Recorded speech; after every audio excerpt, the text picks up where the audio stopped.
Physics में हमारी ये तीसरी क्लास है जिसमें हम लोग आज पढ़ेंगे quantization of charge.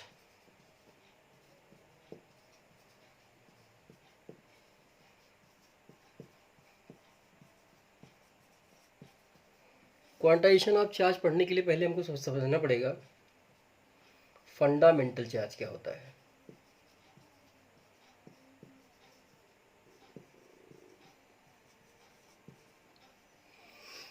Fundamental charge को हम मूल आवेश हिंदी में कहते हैं।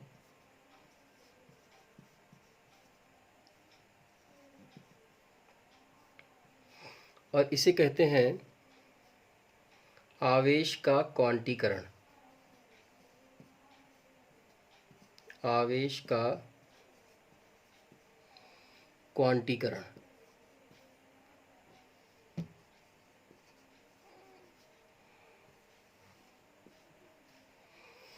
देखिए, आवेश के क्वांटीकरण को समझने के पहले हमें समझना होगा कि मूल आवेश क्या होते हैं।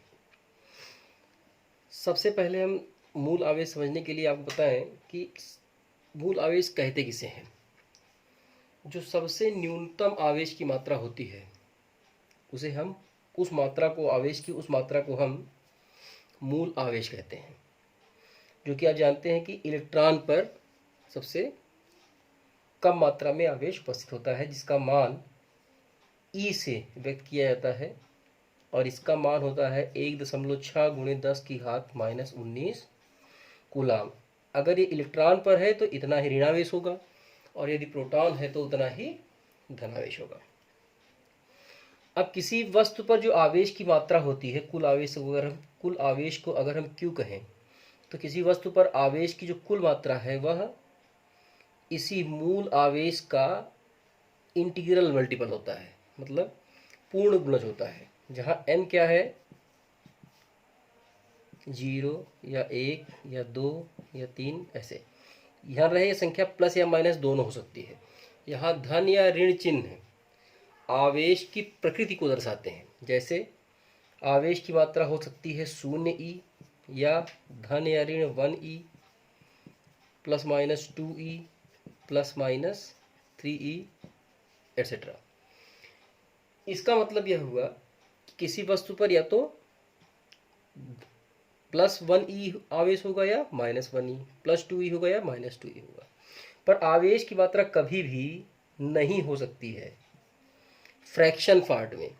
फ्रैक्शन पार्ट मतलब आंशिक रूप में या फिर भिन्नात्मक रूप में, जैसे 2/3 E या 7/5 E या 9/6 E।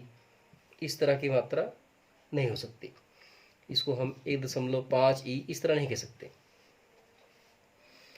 अब हम अगर इसे और समझना चाहें तो एक नई थ्योरी आई है, इसे हम कहते हैं क्वार्क थ्योरी। एक होते हैं quark.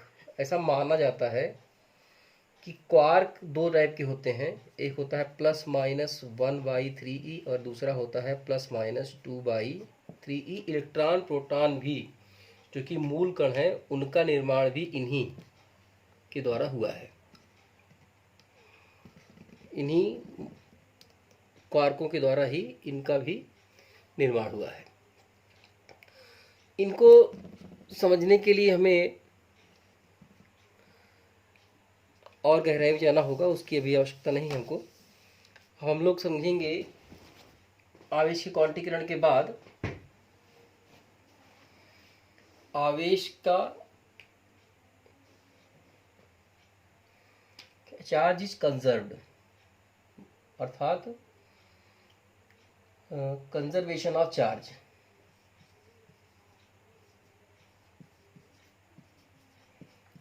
Conservation of charge. Conservation of charge का मतलब होता है, हिंदी में से कहते हैं, हिंदी में कहेंगे आवेश संरक्षण या आवेश संरक्षण का सिद्धांत।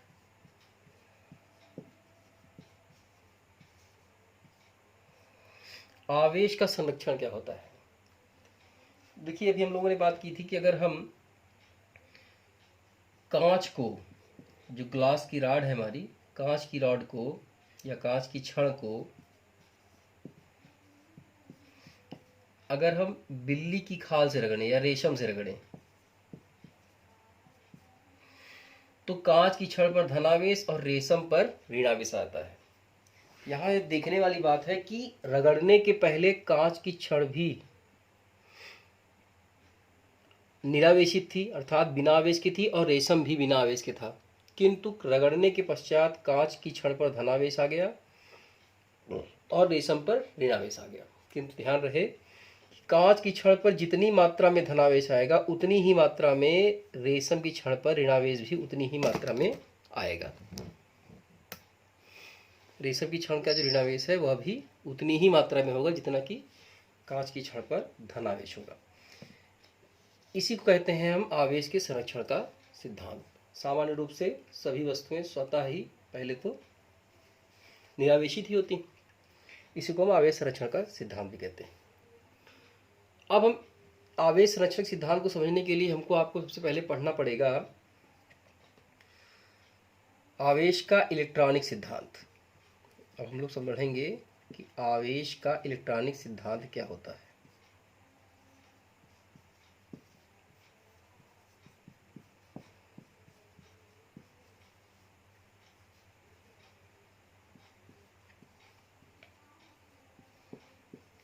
आवेश का इलेक्ट्रॉनिक सिद्धांत को अंग्रेजी में कहते हैं इलेक्ट्रॉनिक थ्योरी ऑफ चार्ज।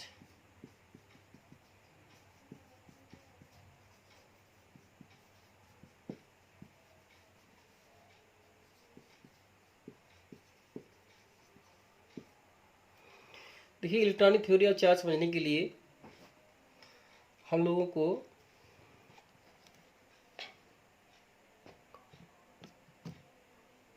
कुछ बेसिक्स समझने होंगे, जो कि हम लोग जानते हैं कि केमिस्ट्री में हम लोगों ने पढ़ा है। कक्षा 9 से ही हम पढ़ते आ रहे हैं पदार्थ की संरचना क्या है और परमाणु की संरचना क्या है। यहाँ हम परमाणु संरचना के आधार पर आवेश का इलेक्ट्रॉनिक सिद्धांत समझने का प्रयास करेंगे। आवेश के इलेक्ट्रॉनिक सिद्धांत में जैसे कि हम जानते हैं कि प्रत्येक परमाणु के भीतर एक नाभिक होता है। नाभिक में धनावेशित प्रोटॉन होते हैं और उदासीन न्यूट्रॉन होते हैं। इसके चारों ओर विभिन्न कक्षाओं में इलेक्ट्रॉन जो है चक्कर लगाते रहते हैं।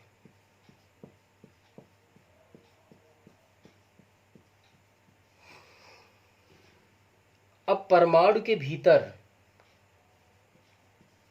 या परमाणु में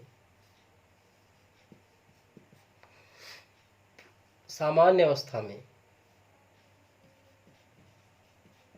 या सामान्यतः परमाणु में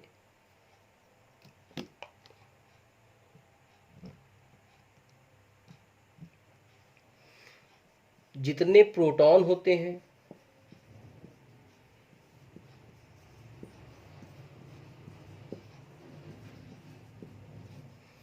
उतनी ही मात्रा में इलेक्ट्रॉन होते हैं, अर्थात प्रोटॉनों की संख्या और इलेक्ट्रॉनों की संख्या समान होती है। अगर हम प्रोटॉनों की संख्या को स्मॉल p कहें और इलेक्ट्रॉनों की संख्या को स्मॉल e कहें तो p बराबर e। और आपको पता है जितना धनावेश एक प्रोटॉन पर होता है उतनी ही मात्रा का ऋणावेश एक इलेक्ट्रॉन पर भी होता है। अर्थात एक प्रोटॉन का आवेश अगर प्रकृति पर ध्यान न दे तो बराबर एक इलेक्ट्रॉन का आवेश।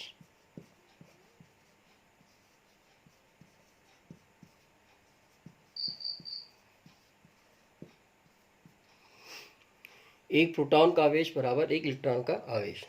अर्थात परमाणु में जितने प्रोटॉन होते हैं उतने ही इलेक्ट्रॉन होते हैं और जितना एक प्रोटॉन पर आवेश होता है उतना ही एक इलेक्ट्रॉन पर आवेश होता है। तब जितनी मात्रा में परमाणु के भीतर धनावेश होगा उतनी ही मात्रा में ऋणावेश भी होगा। अर्थात परमाणु विद्युतः उदासीन होता है क्योंकि जितने धन आवेश होंगे उतने ऋण आवेश होंगे, दोनों एक दूसरे के प्रभाव को उदासीन कर देंगे या न्यूट्रल कर देंगे। इस आधार पर यदि किसी परमाणु से एक इलेक्ट्रॉन निकाल दिया जाए, मान लीजिए कोई परमाणु है उसमें 11 प्रोटॉन है और 11 ही इलेक्ट्रॉन है। अब इसमें हम ध्यान दें थोड़ा सा, तो परमाणु के भीतर नाभिक के अंदर से प्रोटॉन को बाहर निकालने के लिए बहुत ही अधिक ऊर्जा की आवश्यकता होती है, जबकि इलेक्ट्रॉन को अगर हम थोड़ी सी ऊर्जा भी दे दें तो इलेक्ट्रॉन परमाणु की अंतिम कक्षा से निकलकर बाहर आ जाता है। इस आधार पर हम कह सकते हैं कि प्रोटॉन की तुलना में इलेक्ट्रॉन को हम आसानी से निकाल सकते हैं। प्रोटॉन को निकालने में बहुत अधिक ऊर्जा चाहिए, सेंटर में है, लेकिन इलेक्ट्रॉन जो बाह्यतम कोश में है उसको निकालने के लिए वो लूजली बाउंड होता है नाभिक के साथ, मतलब कम ऊर्जा के साथ नाभिक से बंधा होता है, जिसके कारण से इसे हम आसानी से निकाल सकते हैं। अब अगर इसमें एक इलेक्ट्रॉन इसमें से निकल जाए, क्योंकि 11 धनावेश था और 11 ऋणावेश है, अब यदि एक इलेक्ट्रॉन निकल जाए तो 11 धनावेश तो है, किंतु ऋणावेश की मात्रा केवल 10 ही बची। यहाँ 10 बचने का मतलब है 10E और 11E, अर्थात यहाँ कुल आवेश की मात्रा हुई 11E और यहाँ हुई 10, क्षमा कीजिएगा 10E। ये 10E धनावेश है, ये 11E धनावेश है, ये 10E ऋणावेश है। अब आपको यहाँ स्पष्ट रूप से दिख रहा है कि परमाणु में धनावेश की मात्रा अधिक हो गई। परमाणु में धनावेश की मात्रा के अधिक होने का तात्पर्य सीधे सीधे यह है कि अब हमारा परमाणु धनावेशित हो गया। अब यहाँ पर अगर परमाणु में इसका सीधा मतलब निकलता है कि यदि परमाणु से इलेक्ट्रॉन बाहर निकल जाते हैं तो परमाणु पर धनावेश आ जाता है। इसी का अगर उल्टा देखें, हम मान लेते हैं जैसे क्लोरीन की बात करें, 17 प्रोटॉन होते हैं और 17 ही इलेक्ट्रॉन होते हैं सामान्य अवस्था में, किंतु यदि हम ऐसी स्थिति उत्पन्न करें कि प्रोटॉन तो हमारे जितने थे उतने ही रहे, किंतु इलेक्ट्रॉन एक बढ़ जाए, तो निश्चित रूप से धनावेश की तुलना में ऋणावेश की मात्रा बढ़ गई, इसलिए परमाणु अब विद्युतः ऋणावेशित हो जाएगा। और चूंकि समस्त परमाणु भी मिल करके पदार्थ की रचना करते हैं, तो इससे स्पष्ट होता है कि पदार्थ जो हमारा है वह परमाणु से मिलकर बना है, तो परमाणु अगर धनावेशित है तो पदार्थ भी धनावेशित होगा, परमाणु ऋणावेशित है तो पदार्थ भी ऋणावेशित हो जाएगा। अब यहाँ इस तथ्य से यह बात तो सामने आती है कि यदि कोई परमाणु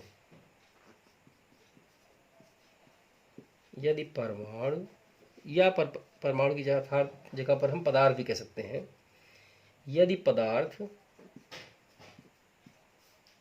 में इलेक्ट्रॉन की कमी हो जाए,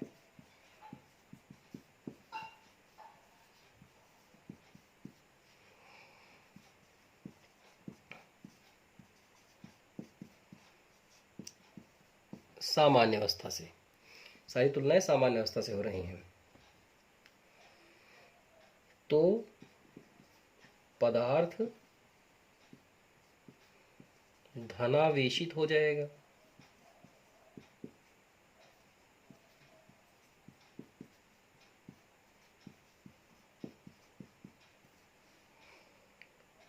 जबकि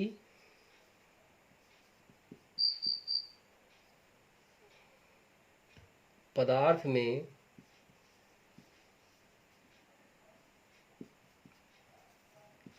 इलेक्ट्रॉनों की अधिकता से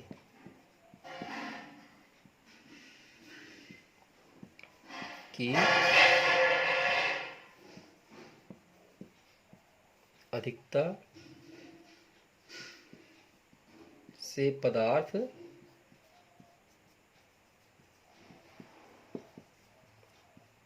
ऋणावेशित हो